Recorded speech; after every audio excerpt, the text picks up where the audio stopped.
Shalom, mais uma vez, junto com você, para a gente estudar a Torá, estudar a Tanakh, estudar as escrituras sagradas como um todo, né? Até a Brit Hadashah, que é chamada de Novo Testamento, né? E a gente tem um propósito, que você conheça profundamente as escrituras no seu contexto, na sua cultura, no hebraico bíblico, porque as traduções elas deixam a desejar, não que Deus não possa utilizar, por exemplo, a escritura em português para alcançar alguém, né? Eu fui alcançado assim. Mas quando você tem um entendimento do texto original, do hebraico bíblico, a sua visão, a sua compreensão da escritura se torna maior. Existem textos em que as pessoas leem e não entendem, até pulam, porque não entenderam. E isso é porque precisa de, primeiro, você conhecer o texto no hebraico bíblico. Segundo, conhecer a cultura, de modo que ela foi, onde ela foi inserida, onde ela estava inserida naquele momento ali, histórico, né? E ao povo de Israel, obviamente, né? Que se você não conhece Israel, você não conhece o judaísmo, eu posso te garantir que você não conhece a Bíblia. É muito importante isso. Bom, mas vamos lá. O que é para nós as escrituras sagradas? Ela é Devarim, a palavra de Deus. Então a gente precisa ter esse sentido. A Torá, ela é Devarim, ela é a palavra de Deus. Quando nós vemos o livro de Deuteronômio, e a tradução dela em português, né, Deuteronômio, a palavra que é o título do livro realmente é Devarim, ou seja, as palavras de Deus, né? As palavras que Deus Devar, em hebraico é palavra, Devarim é o plural. Então o que a gente tem ali? Quando eu vejo o livro de Deuteronômio, vou falar em português, eu tenho ali praticamente um reforço da Torá, ou seja, eu tenho a Torá e ali está mais explicada, vamos dizer, mais aprofundada, se eu posso assim dizer, né? Porque a Torá é os 5 primeiros livros de Moshe, né? É Gênesis, Êxodo, Levítico, Números e Deuteronômio. Os 5 contêm a Torá, ou seja, as instruções de Adonai para o seu povo. Nós começamos com a criação, porque a primeira coisa que Adonai quis que nós conhecêssemos é que ele é o Criador. O Criador do universo, o Criador do mundo, o Criador da vida, o Criador do ser humano. E ele deu a Torá para o ser humano viver de modo adequado, moralmente correto, espiritualmente elevado, e ser o meio de conexão com ele. Então a Torá é o que conecta o adorador verdadeiro a Adonai. Então sem a Torá não existe essa conexão. Aí alguém vai me dizer assim, não, vou falar em português, Jesus é o mediador. Sim, ele é. Mas por que ele é o mediador? Porque ele é o Messias. E o que isso tem a dizer, a ver? Sendo ele Messias, ele é aquele que conduz seu povo à Torá para que possa, então, andar com Deus. Veja bem, a missão do Messias não é simplesmente vir e salvar. As pessoas dizem, Jesus é o Salvador e pronto, me salvou e pronto. Não é isso. Isso é uma superficialidade da compreensão da missão do Messias. Por isso que falta no adorador cristão essa compreensão, essa profundidade, tá? Então o nosso vídeo é sobre, nós estamos no segundo vídeo falando sobre se o gentil que se converte, né? O gentil que passa a ser cristão, ele deve ou não obedecer a Torá. Então muita gente vai dizer de claro, não, nós somos salvos pela graça e não por obras. Paulo disse que nós não temos que seguir a lei nenhuma. A nossa lei é a graça de Deus em Cristo Jesus. Gálatas 3 diz isso. Não tem que comer comida kosher porque Atos 10 falou que não era considerado. Então, quando o gentil, o cristão, pega esses textos, ele isola do seu contexto e transforma ele numa doutrina. Essa doutrina, ela é errônea e a ponto de ser herética. É assustador, mas é isso aí mesmo, chega a ser herética. Porque quando alguém pega esses textos isoladamente, dá uma conotação que não tem, põe palavras na boca de Paulo que ele não disse, que foram mal compreendidas, então, por melhor dizer. Então, é preciso que a gente tenha esse sentido. Mas Atos 15 diz que nós só temos que seguir 4 coisas e deu, né? Que é o primeiro concílio é o concílio de Jerusalém. Se você olhar o contexto daquelas 4 coisas, elas formam um resumão da Torá, certo? E quando Yeshua diz, né, quando Jesus fala, o meu mandamento é amar a Deus acima de tudo e amar a si mesmo, amar o próximo.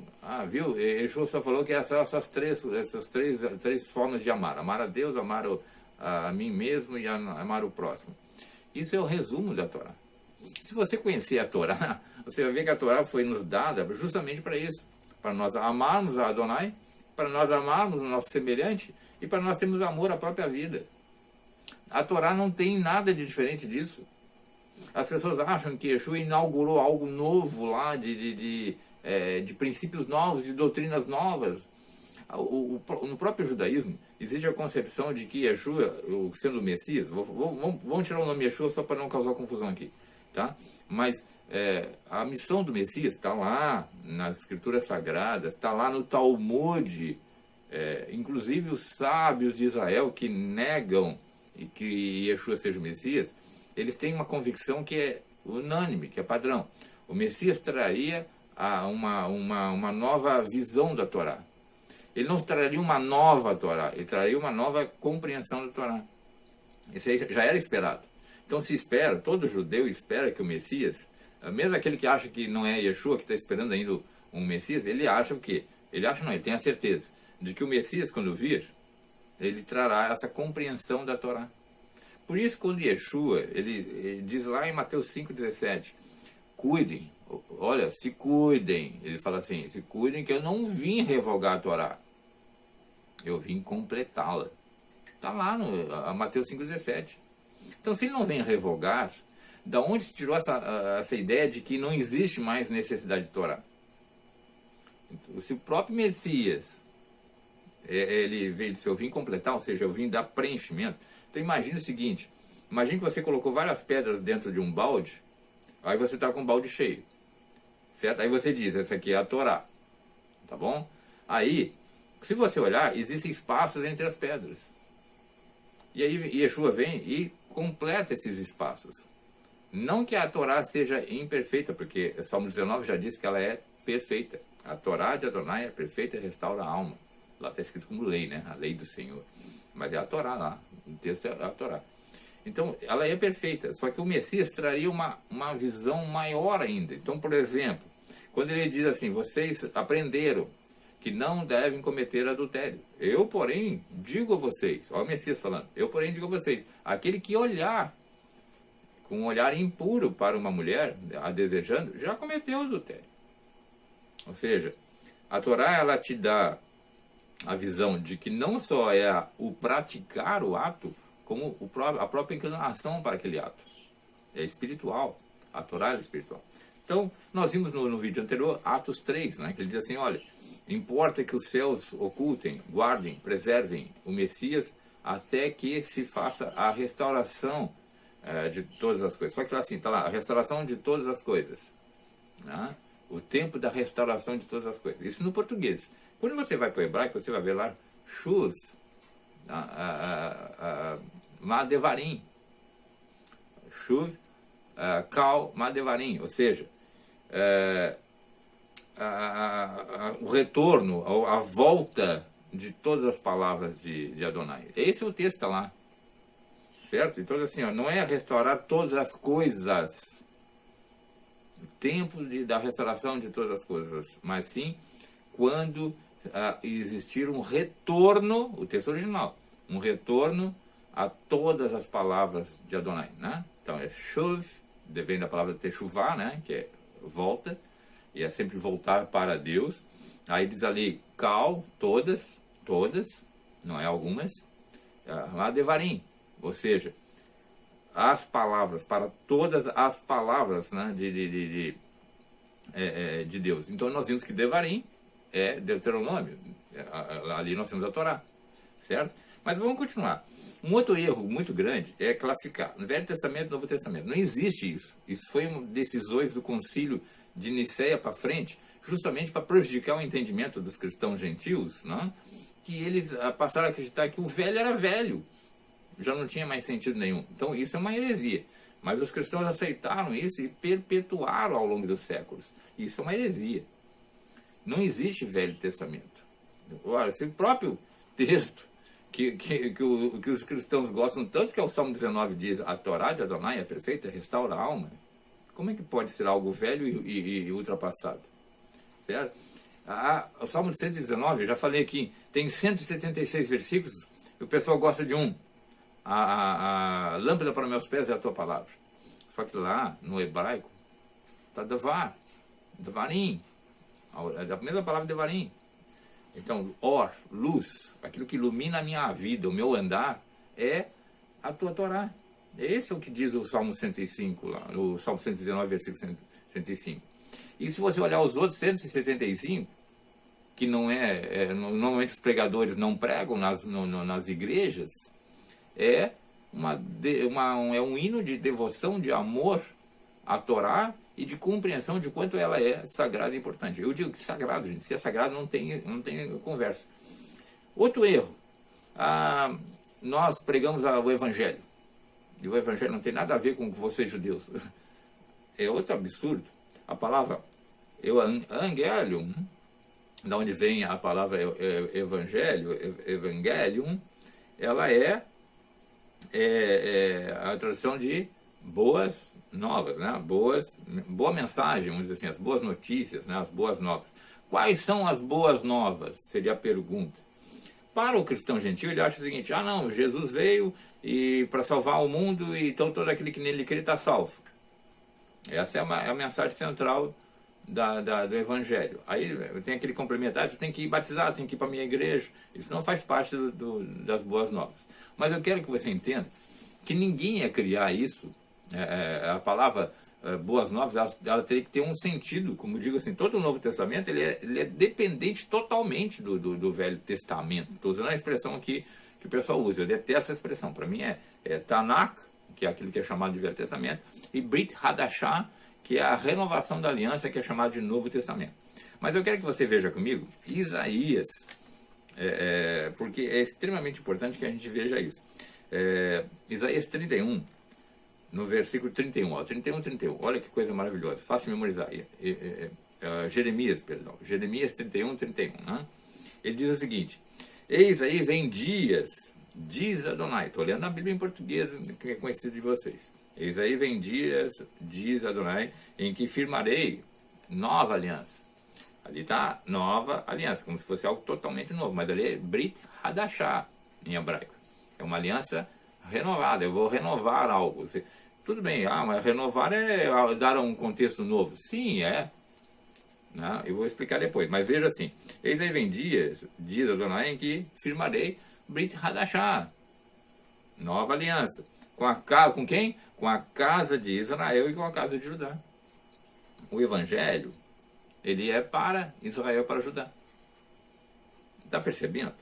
Mas por que? Alguém pode me perguntar: mas por que? E nós cristãos gentios? Calma. O objetivo de Adonai é restaurar Israel, a sua nação eleita, seu povo eleito, seu filho, como dizem as Escrituras, para que ele volte a brilhar e ser luz para as nações.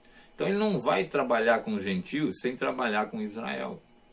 Ele traz Israel de volta. Aí alguém vai dizer assim: mas isso não aconteceu. Claro que aconteceu. Quando você lê os evangelhos de Mateus, Marcos, Lucas, João, vê Atos dos Apóstolos, você vê as epístolas paulinas e de Pedro, de João, você vai ver que as primeiras pessoas, os primeiros milhares de pessoas que receberam Yeshua como Messias eram judeus. Então isso foi alcançado.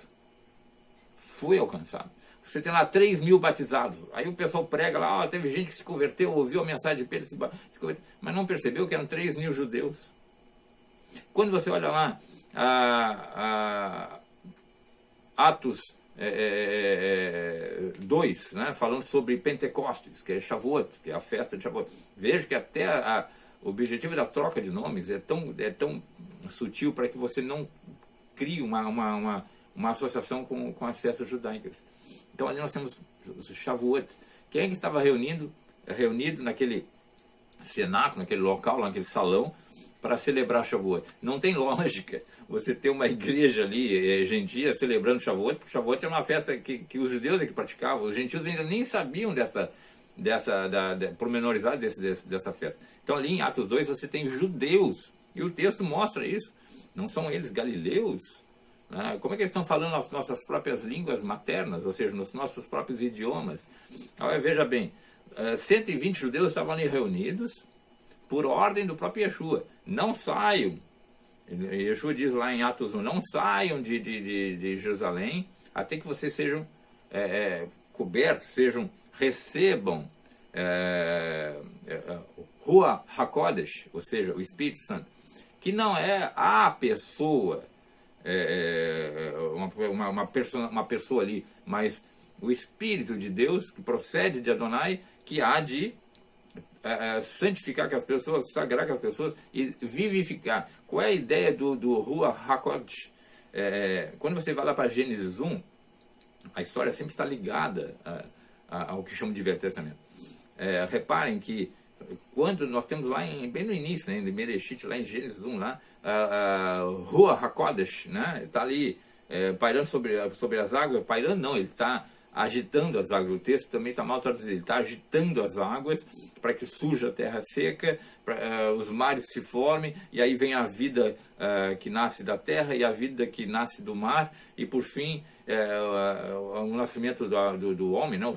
Deus cria o homem do pó da terra, depois ele se torna, passa a ter alma, como os animais também têm alma, mas aí Adonai sopra nele, né? Infla ele com o Ruach HaKodesh, ou seja, com o Espírito Santo, e isso torna ele alma vivente, ou seja, ele se torna agora vivo de verdade, porque os animais têm vida, mas eles não têm o Ruach HaKodesh, eles têm vida, mas não têm essa coisa de você ter esse senso de eternidade, senso de amor a Adonai, esse senso de certo e errado, esse apego a Deus, né? Mesmo o ateu, ele nega a Deus, mas lá no íntimo ele tem essa instrução divina lá no coração dele, porque ele foi criado de maneira diferente, tá? Então vamos lá. Então quando em Atos 2 ele infla o pessoal, ele faz Ruach HaKodesh parar como fogo ali, vento, né? Reparem que há um vento impetuoso e fogo. O vento em hebraico é Ruach, espírito, vento. E aí esse espírito, né, que vem na forma de vento, que sopra, é o mesmo de Gênesis, está soprando para criar a vida. Então está vivificando aquelas 120 pessoas. E aí elas passam a falar, e o fogo significa purificação, tá, gente? A ideia da purificação. Se você olhar na Torá, o fogo era usado para purificar os instrumentos usados para o serviço divino. Então aqueles 120 discípulos estão sendo purificados, estão recebendo o Ruach HaKodesh para serem vivificados. Eles falam nos outros idiomas, porque aqui é o lado inaugural e a completude de Jeremias 31. Né? A Brit Hadashah veio sobre Israel. Há uma união agora do Reino do Norte, né, que é Israel, com o Judá e Judá, né? Sharon com Judá, vai formar agora a unificação de Israel de novo. E aí isso começa um processo de santificação, ou seja, de consagração dos judeus. Agora eu vou falar judeus como um todo, né, porque agora estão unidos como um todo. E aí eles passam a ser agora instrumentos divinos para alcançar as nações. Lá no início, em Bereshit, nós sabemos que até no momento da outorga da Torá, estavam ali representadas as 70 nações. 70 nações é a ideia de o mundo inteiro, tá? Aos olhos da Torá existem 70 nações. Mas tem mais de 100, Pedro, tem mais de 150. Sim, mas se você olhar, a maior parte das nações está muito ligadas em termos de idiomas.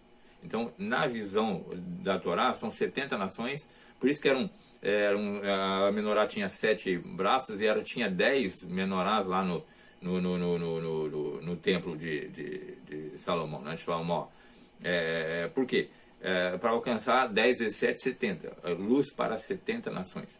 Então aqui a gente vai vendo que as boas novas, aí vem dias, diz Adonai, em que firmarei Brit Hadashah com a casa de Israel, casa de Judá. Não conforme, olha só, a aliança que fiz com seus pais, no dia em que eu tomei pela mão para os tirar da terra do Egito, porquanto eles anularam a minha aliança. Eles, Israel que anulou a minha aliança, certo? Em que momento? Aquela aliança que eu fiz, peraí, mas ele acabou de dizer aqui que anulou a aliança. Agora, compare Brit Hadashah com essa outra aliança que ele está falando aqui.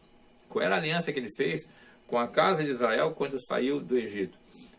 O que houve a anulação. Vou fazer uma pergunta para você. Está anulado a ordem de eu não matar? Está anulado a ordem de eu não adulterar? Está anulada a ordem de eu ver um pertence de uma pessoa e não devolver a ela? Está anulado de eu ter que indenizar alguém quando eu trago prejuízo para ela? Está anulado eu difamar alguém e ter que ser penalizado? Está anulado eu não ter que construir um parapeito no meu terraço para que pessoas não sofram no acidente? Tudo está na Torá. Entendeu? Não está anulado nada disso. Então você tem que parar a pensar, tem que ser inteligente e perguntar assim, mas o que foi anulado então que está no texto aqui? Foi anulado o sacrifício do perdão. Certo? Por quê? Porque dentro da tua própria visão, no Talmud, se tem essa compreensão de que o Messias, uma vez que ele viesse, estaria suspenso o sacrifício do perdão. Por quê? Ele traria a redenção, ele traria o perdão à terra. Sobretudo nesse sentido de Israel. Então, no Talmud diz assim, quando o Messias vier, cessa o sacrifício de culpa, o sacrifício para obtenção de expiação, o sacrifício expiatório. Por quê? Não há mais necessidade desse sacrifício. O que vai se manter no templo futuro são as ofertas de ações de graças, as ofertas pacíficas, né, de gratidão, de amor, de devoção, de reconhecimento dos milagres divinos. Então, quando ele diz aqui está anulado as ofertas de sacrifício expiatório. Isso é visível na pessoa do Messias, de Yeshua. Ele mesmo diz, né? Eu vim para isso, né? E João Batista diz assim, eis aí o Cordeiro de Deus que tira, que carrega, a palavra não é tirar, é que carrega o pecado do mundo. O que ele está dizendo ali? O que o João Batista está dizendo? Esse aí, ó, que vocês estão vendo, o Yeshua, ele é o Messias prometido. É ele que carrega sobre ele o pecado da terra, do povo. Então, o que é carregar o pecado do povo? É a mesma ideia do sacrifício que se praticava no templo. O animalzinho ali que representava o ofertante, que buscava a expiação, ele botava a mão sobre a cabeça do animal, o animal tinha que ser degolado ali, e aí ele transferia para o animalzinho o seu pecado. Então o animal passava a carregar o pecado. E agora, Yeshua é um sacrifício tão completo, tão perfeito, que ele não é um sacrifício individual, ele é coletivo. Então esse tipo de coisa vai ser anulado. Já está anulado. Tanto é que no ano 70 o templo foi destruído. E de lá para cá não teve mais sacrifício expiatório. Aí você poderia dizer, como é que o povo agora está perdoado? Os judeus que não reconhecem Yeshua como Messias, eles acreditam ainda na prática dos méritos, ou seja, não está errado você acreditar que a sua obediência à Torá lhe traz a graça divina. Isso é verdade, está lá na Bíblia, não poderia ser diferente. Todavia, o grande detalhe é essa libertação, essa oferta expiatória perfeita que é Yeshua. Né? Então ele diz o seguinte, eles anularam a minha aliança, não obstante eu os haver desposado, diz Adonai. Quando a gente vê lá o texto também diz assim, eu abomino o divórcio, as pessoas tomam isso como se fosse uma literalidade para relacionamentos humanos, conjugais, né? Você pode, claro, Deus jamais vai gostar da infelicidade de nenhum casal, obviamente, mas o texto ali está dirigido à ideia de que eu não me divorciei de Israel. Eu continuo casado com Israel. Apesar de, você vê Oséias, né? Apesar dessa infidelidade de Israel para comigo, eu continuo casado com ele. E aí, o que Adonai diz? Eu vou restaurar Israel como a primeira fase de esposa, de noiva, de amor. Aí você vai para o livro de Eclesiastes e Cânticos, você vai ver textos ali que profetizam de uma maneira não tão revelada sobre esse amor de Adonai e de Israel, né? Porque esta é a aliança, né? A Brit, esta é a aliança que firmarei com a casa de Israel. Depois daqueles dias, diz Adonai, olha só, agora vem a chave aqui, ó, na mente lhes imprimirei as minhas leis, ou seja, a minha Torá, também no coração lhes inscreverei, eu serei o seu Deus e eles serão o meu povo. Aí diz, ó, o que eu vou fazer nesse período da Brit Hadashah? Eu vou colocar no coração das pessoas, do povo de Israel, um desejo tão profundo, tão grande pela Torá. Isso é visível, gente. A maneira como eu me voltei para a Torá é sobrenatural. Num dado momento da minha vida, eu comecei a sentir essa necessidade, a gente vai voltando. E hoje ela faz parte da minha mente, do meu coração. É amor que a gente tem pela Torá, né? E ele diz assim, eu serei o seu Deus, eles serão meu Deus. Completando lá Levíticos, inclusive, que ele diz, eu andarei no meio deles, eles serão o meu povo, eu serei o Deus deles. Ou seja, com a ligação eterna com Israel. E ele diz assim, não ensinar jamais cada um ao seu próximo, nem cada um ao seu irmão, dizendo, conhece Adonai, porque todos me conhecerão, desde o menor até o maior deles, diz Adonai, pois perdoarei as suas iniquidades e dos seus pecados jamais lembrarei. Aí ele está dizendo o seguinte, nesse momento em que eu firmar a Brit Hadashah, eu os perdoarei.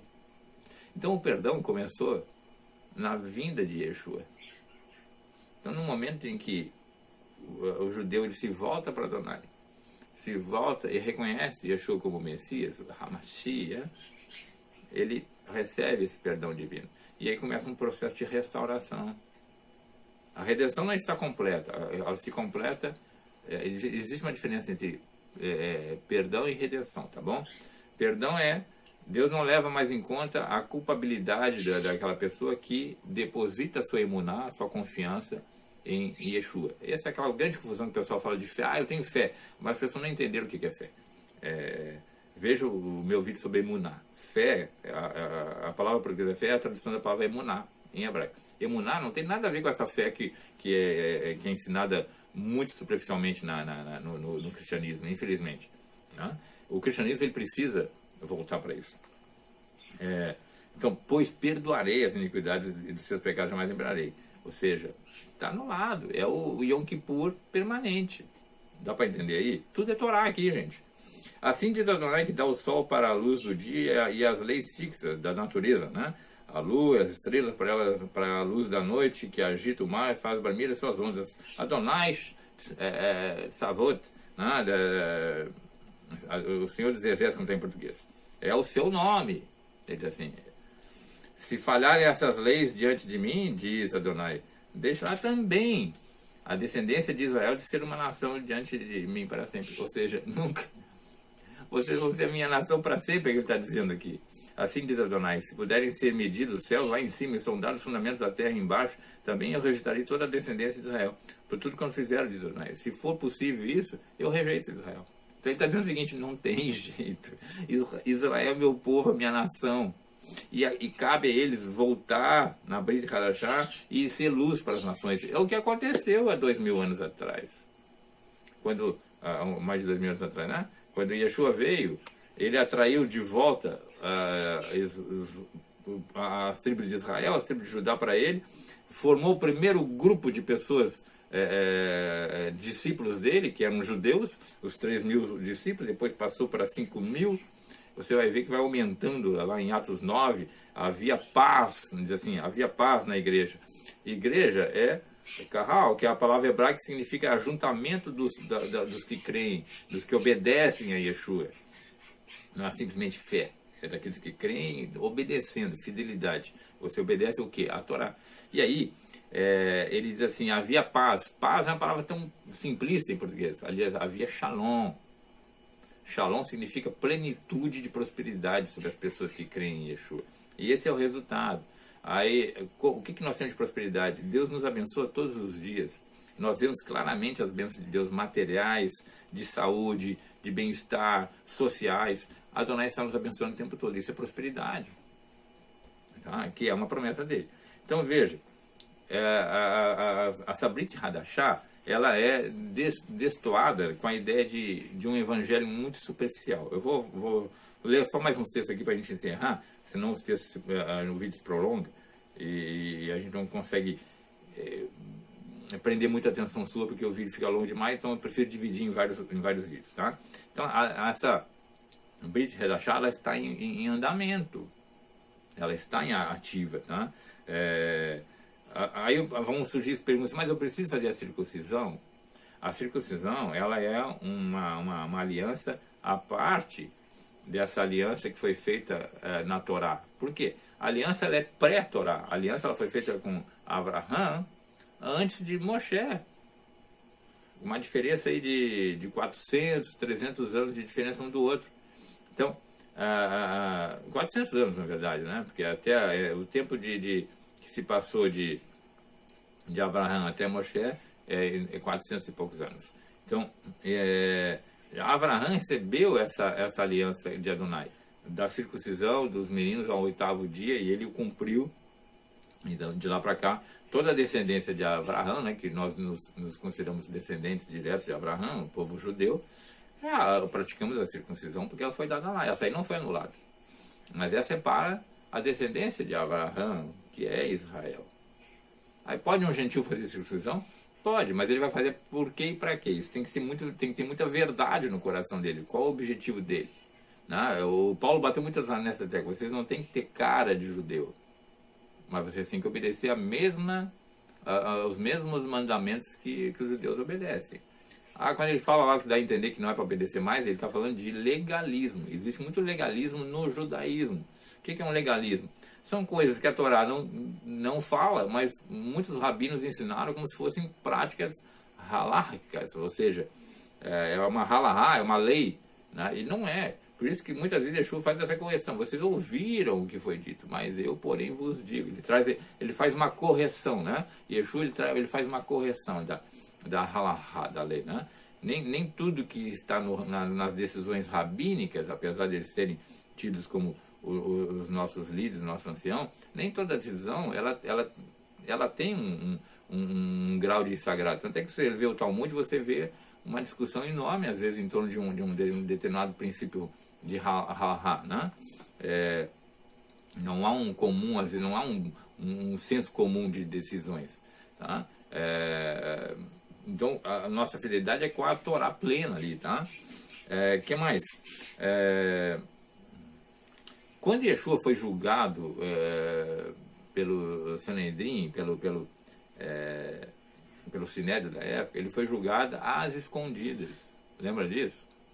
Na calada da madrugada, julgam ele. Tá? Então, aquele julgamento foi feito, foi condenado, ele foi sacrificado, foi martirizado ali como um maldito, né? Como se fosse um anátema. E ao mesmo tempo ele representava toda a maldição que recaía sobre nós, né? Para que fosse levado sobre ele cumprisse a missão de cordeiro, né? Mas veja bem, o fato do julgamento ter sido feito de madrugada, na calada madrugada, às escondidas, torna ele sem valor. Porque todo o julgamento de Israel, quando o Sanedrim fazia o julgamento, a comunidade sabia desse julgamento. Havia amplo debate sobre aquele réu, vamos dizer assim, né? Amplo debate, havia discussões que não duravam apenas aquela noite, às vezes duravam dias, porque o Sinédrio, né, Sanedrim, ele tinha esse peso sobre os ombros de tomar decisões e com temor a Adonai. Ele não podia errar nas suas decisões. Tanto é que eles, antes de qualquer decisão, eles também tinham que oferecer ofertas de culpa. Havia um processo de purificação, porque o senso sagrado era enorme. Então, no momento em que eles fizeram tudo isso, esse julgamento não tem valor nenhum. Não tem valor nenhum. Ainda contam com a ajuda dos gentios, né, dos romanos, para executar, para lavar as mãos. Né? Pilatos lavou as mãos e o Sanedrim também lavou as mãos ali. É claro que teve anciãos de Israel que foram contra, mas foram votos vencidos. E todo o processo de aprisionamento de Yeshua, de julgamento e de sentença, foi todo desconsiderado pela Torá. Não tem valor. Isso é muito importante. Então, hoje existe um rabino que está liderando, um rabino ortodoxo, muito interessante. Ele está liderando outros rabinos e juntando outros rabinos para que haja um novo julgamento veraz, verdadeiro de Yeshua. Aí diz, mas vai julgar Jesus? Sim, isso faz parte do processo de reconhecimento de Yeshua como Messias por Israel. Qual é a ideia desse rabino? Não é que eles condenem Yeshua, mas que seja feito segundo a Torá, às claras, com muito debate, e isso vai resultar, né, porque ele mesmo se coloca como, não como advogado, mas aquele que vai defender a tese de que Yeshua é o Messias. Isso vai dar, imagina aí o alcance que vai ter isso a nível mundial, o alcance que vai ter isso a nível de Israel. O que vai ser proclamado ali é absurdamente gigante. E aí vão lamentar aqueles que o feriram, aqueles que o perfuraram. Não, ou seja, vai haver choro em Israel, mas não um choro de estamos fritos. É um choro de e nós o refutávamos por aflito, ferido de Deus, como está lá em Isaías 53. Mas ele levava sobre si as nossas dores, as nossas enfermidades. O castigo que estava sobre ele nos pertencia. Está entendendo? Então é uma volta disso. Mas tudo isso está concatenado à Torá. A igreja gentia precisa voltar à Torá. A ideia é que a igreja tem uma visão errônea sobre a Torá. E esse é um assunto que a gente vai continuar nos vídeos para você ver o que é a Torá propriamente dito. Quais são os mandamentos que hoje estão em vigor da Torá. É preciso uma compreensão disso. Mas veja bem, Atos 3 fala da restauração, né, que é, ou seja, a volta a Devarim, voltar a Torá. Jeremias 31 fala da Brit Hadashah, de imprimir, de colocar na mente e no coração a Torá, para que obedeçam. Essa é a nova aliança, esse é o Novo Testamento, como gosto de falar em português. A restauração de Israel e Judá, isso aconteceu quando Yeshua veio, quando os discípulos começaram a proclamar então a Brit Hadashah, as boas novas. Houve milhares e milhares de judeus que se voltaram, né, para Yeshua, reconhecendo como o Messias, e isso está acontecendo até o dia de hoje. E o mais interessante, eu respeito muito, eu acho que o judaísmo ortodoxo tem muito de sagrado, muito de bom nos seus ensinamentos. Tem esse senão que não crê em Yeshua como Messias, mas esse é um senão que vai ser tratado mais adiante, você pode ter certeza.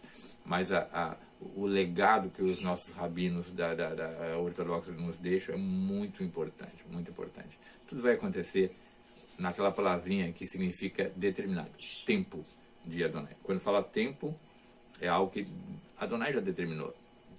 As coisas estão se cumprindo. No próximo vídeo a gente continua falando sobre os gentios devem obedecer a Torá, sim ou não. Você vai ver que sim, tá bom? Um beijo no coração, que Adonai te abençoe.